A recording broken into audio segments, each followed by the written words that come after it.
પોરબંદરમાં આજે આરોગ્ય મંત્રી મુલાકાતે આવ્યા હતા ત્યારે તેણે પોરબંદરની ભાવસીજી સરકારી હોસ્પિટલની મુલાકાત લીધી હતી। ત્યારે મંત્રી દ્વારા હોસ્પિટલના વોર્ડ, દર્દી અને સ્ટાફ પાસે સારવાર સહિતની સુવિધા બાબતે વિગતો મેળવી હતી। પોરબંદરની ભાવસીજી સરકારી હોસ્પિટલની આરોગ્ય મંત્રી ઋષિકેશભાઈ પટેલે મુલાકાત લીધી હતી।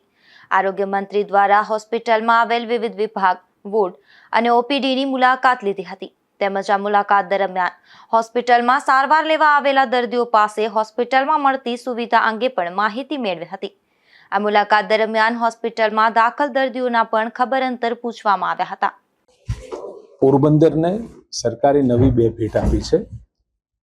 એક કેન્સર વિભાગ દ્વારા જે આપણો અમદાવાદ મેડિસિટીમાં જીસીઆરઆઈ દ્વારા સંચાલિત છે, એ ભવિષ્યની અંદર સેટેલાઇટ સેન્ટર દ્વારા જીસીઆરઆઈ દ્વારા સંચાલિત કેન્સરના પેશન્ટોને ત્યાં અમદાવાદ સુધી ના આવવું પડે ને હાર્ટના પેશન્ટોને પણ અમદાવાદ સુધી ના આવવું પડે એ પ્રકારની વ્યવસ્થાઓ આપણે ઊભી કરી છે। જે નવી આપણી મેડિકલ કોલેજ જીમર્સની બની રહી છે ત્યાં આગળ વ્યવસ્થાઓ ઊભી કરી રહ્યા છીએ।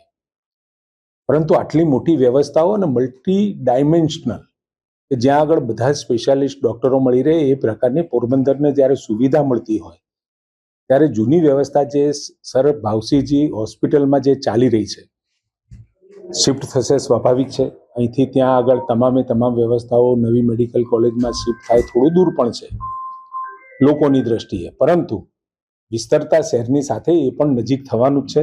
પરંતુ જે શહેરની મધ્યમાં આવેલા બિલ્ડિંગને પ્રાઇમરી અને સેકન્ડરી ટ્રીટમેન્ટ માટે સજ્જ કરવું પડશે આપણે, જેથી કરી અને શહેરની અંદર વસતા લોકોને અહીંયા જ વ્યવસ્થાઓ મળી રહે।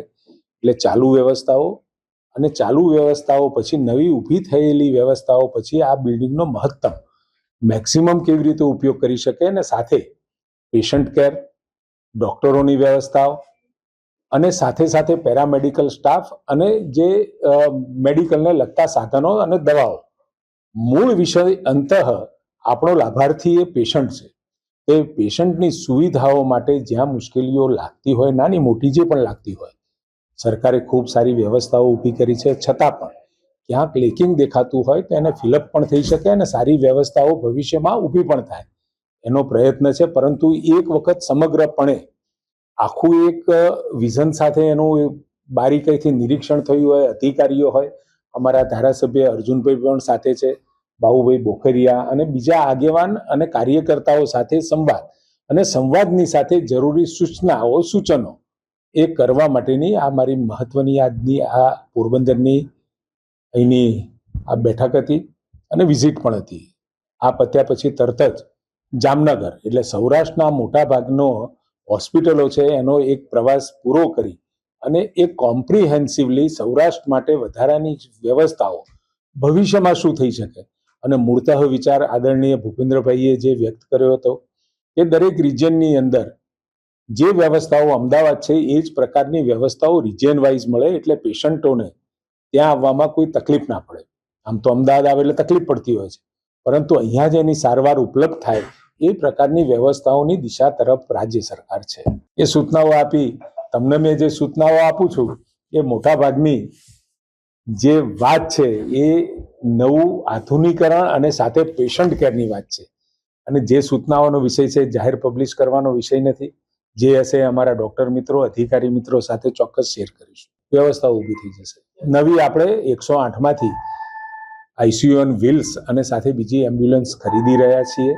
એમાં દરેક જિલ્લામાં એક આઈસીયુ ઓન વ્હીલ્સ અને નવી 108 આપણે ફાળવણી કરવાના છીએ। એટલે હોસ્પિટલ માટે જ્યારે જરૂર પડે ત્યારે એ પ્રકારની વ્યવસ્થાઓ મળી રહે એની આપણે કાળજી લઈએ છીએ। એ મુદ્દો હજુ અમે બેઠકની અંદર ચર્ચવાનો બાકી છે, ઊભા વાત થઈ છે, પરંતુ એ મુદ્દાનું પણ ખૂબ ઝડપથી નિરાકરણ લાવી દઈશું। ભાવબંધનનો કોઈ વિષય હાલતો છે એ વિષય મારા ધ્યાનમાં નથી, પરંતુ વીએસ એ મ્યુનિસિપલ કોર્પોરેશનની હોસ્પિટલ છે એટલે કોઈ એવો વિષય હશે, છતાં પણ રાજ્ય સરકાર એમાં જે ક્લિનિકલ રિસર્ચની વાત છે એ અમે જોઈ લઈશું। What is the matter actually I don't know, but હું જ્યારે જઈશ ગાંધીનગર એટલે જોઈ લઈશ। જાતે જ પ્રશ્ન શોધવો પડશે, લોકોએ પણ શોધવો પડશે અને સરકાર એ બાબતમાં આગળ જ છે। જ્યારે નરેન્દ્રભાઈ મોદી સાહેબ મા કાર્ડ, મા વાત્સલ્ય કાર્ડ, પીએમજેવાય 5 લાખ ને 10 લાખ સુધી આપણે પહોંચ્યા છીએ, એટલે પ્રત્યેક કુટુંબની આરોગ્યની વ્યવસ્થાઓ એક સાથે જ પ્રત્યેક ઘરને આઉટ ઓફ પોકેટ એક્સપેન્સ ના થાય, દવાઓ પણ મળે, સારવાર પણ મળે અને આવવા જવાનું ભાડું પણ મળે, એ પ્રકારની વ્યવસ્થાઓ કરી છે. એટલે જાગૃત પ્રજા પણ થાય અને અમારી વ્યવસ્થાઓ જ્યારે સાબુત છે, એટલે ક્યાંક નાના મોટા લેકિંગ હોય તો ચોક્કસ, આમ જનરલી એવું જણાતું હોય છે કે જે સરકારી હોસ્પિટલો હોય એમાં માનવીય સંવેદનશીલતાનો ક્યાંક અભાવ જોવા મળે છે, એવું એક જનરલ પરસેપ્શન બન્યું છે. એ પણ ઘણી બધી ટ્રેનિંગ પ્રોગ્રામના આધારે આપણે એને સુધારી રહ્યા છીએ. અહીંયા આગળ ફરજિયાત સુવિધાઓ જ્યાં ના હોય, જે વિષયની અંદર ના હોય, અને અંતે તો પેશન્ટ મહત્વનો હોય છે. કોઈ પેશન્ટ અહીંયા હોસ્પિટલમાં આવ્યો અને હોસ્પિટલમાં એને સ્થિર કરી, એટલે એનો જે કંઈક નાની મોટો મુશ્કેલીવાળો વિષય પસાર કરી અને આગળની સુવિધાઓ ક્યાંક લેકિંગ હોય તો ચોક્કસ એને રિફર કરવો પડે. અંતે તો પેશન્ટના સારા થવાપણા પાછળ આપણો હેતુ હોય છે. અને સાથે એ એક સારો વિષય એવો છે કે ભવિષ્યમાં નવી જે આપણી સરકારી મેડિકલ કોલેજ બનશે, આદરણીય નરેન્દ્રભાઈએ આજે આપણી સરકારની જે મેડિકલ કોલેજો છે એમાં 5 રાજ્ય સરકારને પણ નર્સિંગ કોલેજો આપે છે, એ પૈકીની એક આપણે અહીંયા પણ શરૂ થશે.